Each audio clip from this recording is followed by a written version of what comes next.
নমস্কার। আজকে আমি আপনাদেরকে শোনাব বিভূতিভূষণ বন্দ্যোপাধ্যায়ের লেখা রহস্য।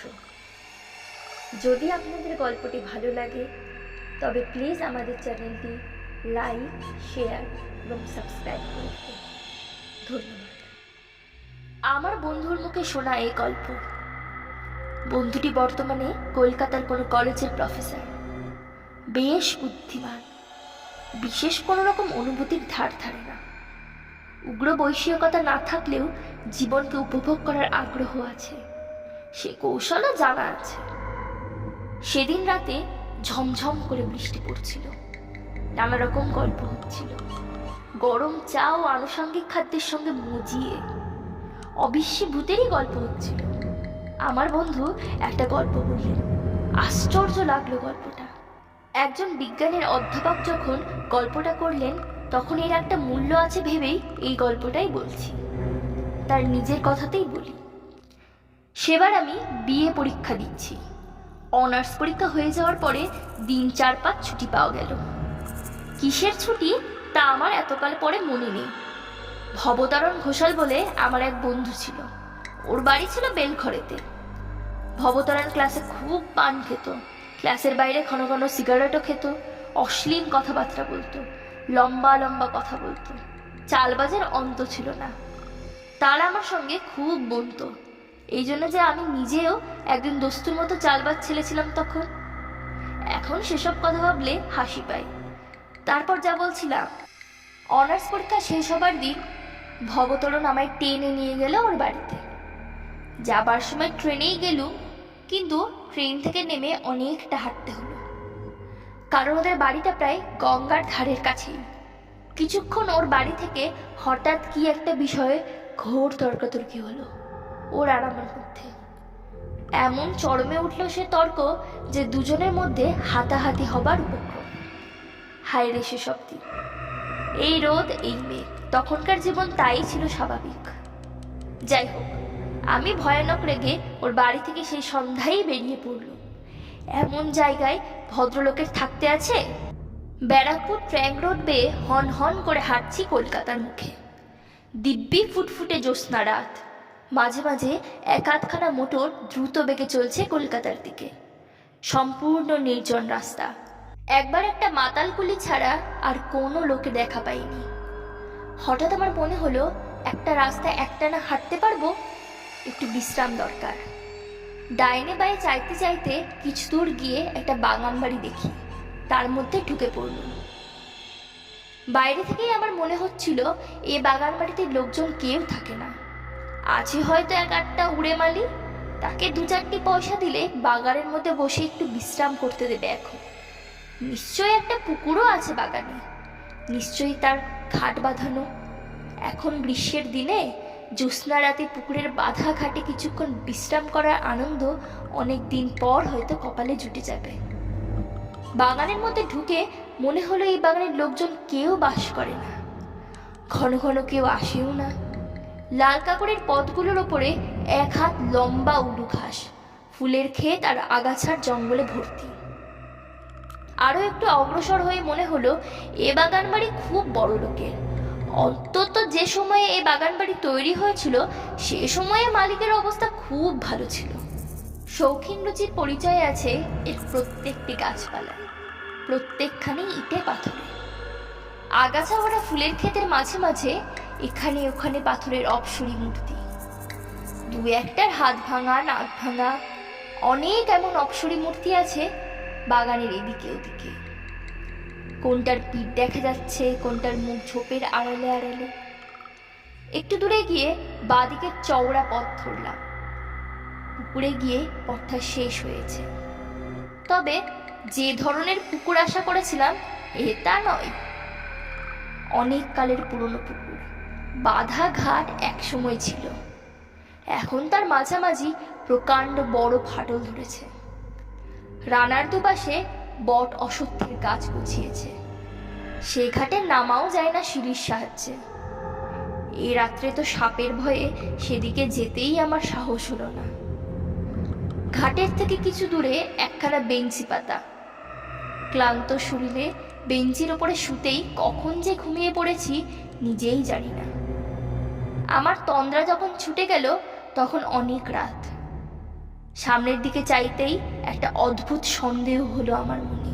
আমার বেঞ্চিখানা থেকে কিছু দূরে যে অপ্সরী মূর্তি আমার দিকে পাশ ফিরিয়ে দাঁড়িয়ে আছে সেটার দিকেই ঘুম ভেঙে আমার চোখ পড়ল। সঙ্গে সঙ্গে মনে হলো এতক্ষণ যে মূর্তিটা অন্যদিকে কাজ করছিল বা অন্যদিকে অন্যভাবে দাঁড়িয়েছিল, আমাকে জাগতে দেখে সেটা চট করে যেন নিজের সামলে নিয়ে আবার পূর্ববত ভঙ্গিতে আড়ষ্ট হয়ে দাঁড়িয়ে রইল। আমি অবাক হয়ে সোজা হয়ে বসলাম, চোখ মুছলাম ভালো করে। ঘুমের ঘোরে? কিন্তু তা বলে তো মনে হলো না। আমি ঘুম ভেঙে স্পষ্টই দেখেছি ও পুতুলটা কি একটা করতে যাচ্ছিল। আমার সাড়া পেয়ে সামলে নিয়েছে। সমস্ত শরীর যেন অবশ ভারী। ঘুমের ঘর ভালোভাবে কাটেনি। রাস্তা হাঁটবার ইচ্ছে নেই মোটেই। আবার সে বেঞ্চিখানাতেই শুয়ে পড়লাম। শোয়া মাত্র আবার কখন ঘুমিয়ে পড়েছি। ঘুম আসবার পূর্ব পর্যন্তও কিন্তু একটা কৌতূহল আমার মনে বারবার উকি দিয়েছে। পুতুলটা কি করতে যাচ্ছিল? আমার ঘুম ভেঙে উঠতে দেখে কি করতে করতে ও সামলে গেল? অনেক রাতের ঠান্ডা ফিরফিরে হাওয়ায় আমি গাঢ় ঘুমিয়ে অচেতন হয়ে পড়েছিলাম।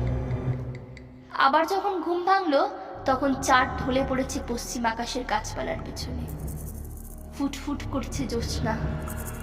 তবে পশ্চিম দিক থেকে লম্বা লম্বা গাছের ছায়া পড়ছে ফুলের ক্ষেতে আগাছার জঙ্গলে। ঘুম ভেঙে উঠেই আমার মনে হলো আমি প্রথম যখন এ বাগানে ঢুকি তখন বাগান যা ছিল এখন তা নেই। কোথায় কি একটা পরিবর্তন হয়ে গিয়েছে বাগানের। ঘুমের ঘোর যতই ভাঙতে লাগলো আমার মনে এই ধারণা ততই বদ্ধমূল হতে লাগলো। আগে যা ছিল এখন যেন নেই। কি একটা বদলে গিয়েছে, অথচ কি সেটা বুঝতে পারছি না। কি বদলে গেল? কোথায়? হঠাৎ আমার চোখ পড়ল সামনে। চোখ ভালো করে মুছলাম। পরিবর্তন ওখানেই হয়েছে যেন। আগে যা ছিল এখন তা নেই। কিন্তু কি পরিবর্তন? কি বদলে গেল? 1 মিনিট কি 1.5 মিনিটে কেটে গেল? সঙ্গে সঙ্গে সারা দেহ বিদ্যুতের স্রোতের মতো বয়ে গিয়ে আমাকে সম্পূর্ণ আড়ষ্ট ও অবশ করে দিয়ে আসল সত্যিটা আমার চোখের সামনে ফুটে উঠল। ওই উচ্চ বেদিটার উপরে বসানো যে অপ্সরী পুতুলটা কোথায় গেল? বেদিকা খালি পড়ে আছে, পুতুলটা নেই। প্রথমটা যেন বিশ্বাস হলো না। সত্যি কি ওখানে অপ্সরী মূর্তিটা ছিল? অন্য জায়গায় ছিল হয়তো, আমি ভুলে গিয়েছিলাম। তা কি কখনো হয়? পাথরের এত বড় পুতুলটা গভীর রাতে কে নিয়ে যাবে? আমারই ভুল। কিন্তু এই অপ্সরী মূর্তি তো অন্যদিকে চেয়ে কি একটা করতে যাচ্ছিল। আমি ঘুম ভেঙে দেখেছিলাম এই বেদিটার উপরেই সেই পুতুলটা ছিল। না থাকলে আমি এই বেঞ্চিতে শুয়ে দেখলাম কি করে? বেশ মনে আছে, প্রথমে এই বেঞ্চিতে শুয়ে পুতুলটা প্রথম আমার চোখে পড়েছিল। আমার দিকে ওর পাশ ফেরানো ছিল। এও ভাবলাম আমার মনে আছে। এই ধরনের পুতুল কি ইটালি থেকে আসে না এদেশেই তৈরি হয়? এত সব একেবারে ভুল হয়ে যাবে। কিন্তু তা যদি না হয় তবে সে অপ্সরী মূর্তিটি বা কোথায় যাবে? এত রাত্রে কে উঠিয়ে নিয়ে গেল মূর্তিটা? চড়ে নিয়ে গেল? তাই যদি হয়, এতকাল যে এই বাগানে অরক্ষিতভাবে পড়ে আছে, এতদিন কেউ চুরি করলো না, আর একজন জলজান্ত মানুষ বাগানে শুয়ে আছে সামনের বেঞ্চিতে, আজই চোর এসে এত ভারী মূর্তি চুরি করে নিয়ে চলে যাবে? না, তাও সম্ভব বলে মনে হলো না। কেন জানি না, আমার কেমন যেন ভয় হলো। গা ছমছম করতে লাগলো। রাত আর বেশি নেই। এ বাগানে আর শুয়ে থাকার দরকার নেই। আস্তে আস্তে কলকাতা মুখ হাঁটা দিই। যেমন এ কথা মনে আসা অমনি আমি বেঞ্চ থেকে উঠে পড়লাম। পুকুরের ঘাটে নেমে চোখ মুখ জল দিয়ে নেব বলে ঘাটের দিকে যাচ্ছি।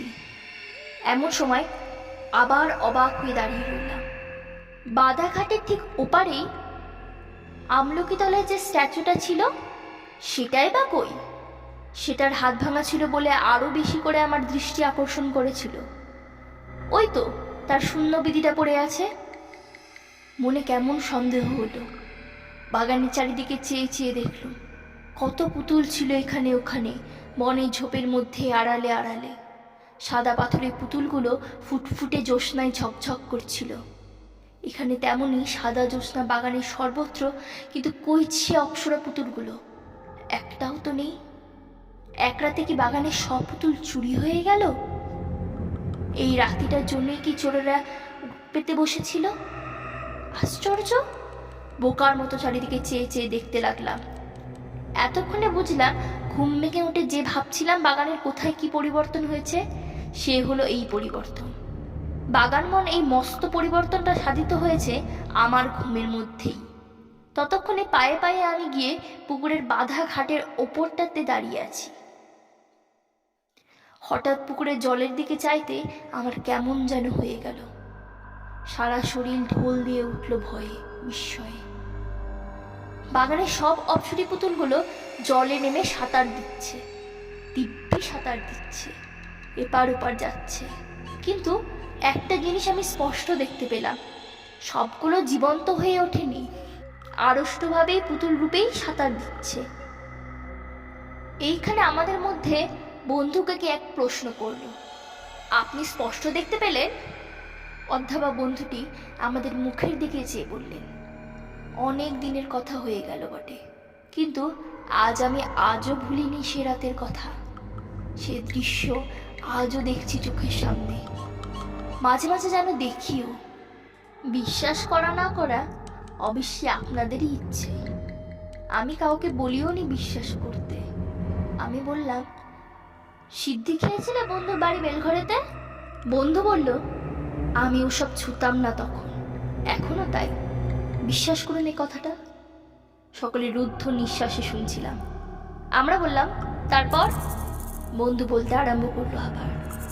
তারপর সব চুপ করে দাঁড়িয়ে রইলাম এক দৃশ্যে সেদিকের দিকে চেয়ে।